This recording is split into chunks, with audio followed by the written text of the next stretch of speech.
खाना सरिया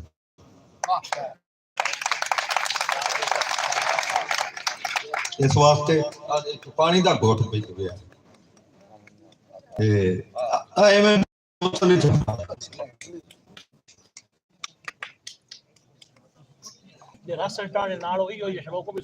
हाँ वो है कि बूर नू आख हनेरिए ये श्लोक बाबा फरीद शकरगंज रहमतुल्लाह दी सिंध वो भी इसे ही जिमन तुहानू सुनाऊंगा कि बूर नू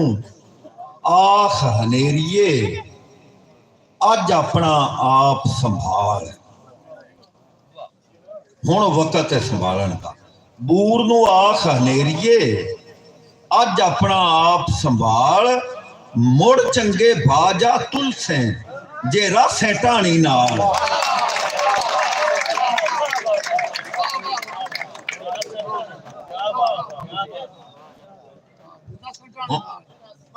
हुण मुशारा थोड़ा जा पढ़ लईए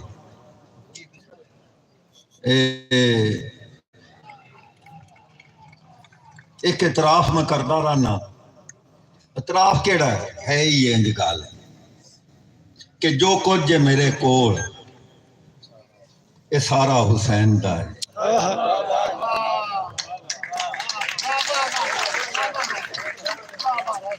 जो कुछ है मेरे कोल ये सारा हुसैन दा है मेरी ते सोच नू भी सहारा हुसैन दा है ते डाची फैसल वेखी रब नवा डाची ये मेरे बूए थे एवें नहीं बह गई डाची ये मेरे बूए थे एवें नहीं बह गई कखा दी कुल्ली उत्ते चबारा हुसैन दा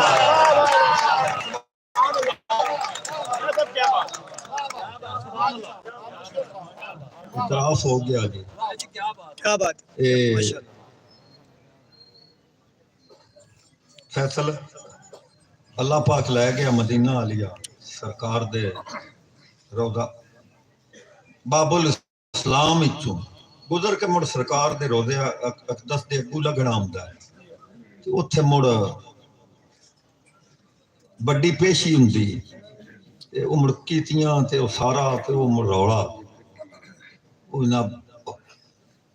अपना कंबदा कंबदा कंबदा कंबदा रोंदा डबांदा लग गया जदों सरकार दियां जालियां नू हाथ ला के लग गया ना आगा कि उत्थे जिहड़ा एहसास पैदा होया वो को दो शेर के खतावां नू मिली माफी खतावां नू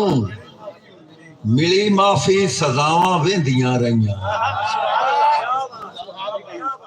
खतावां नू मिली माफी सजावां वेंदियां रहियां किवें वसदे ने मींह खरियों घटावां वेंदियां रहियां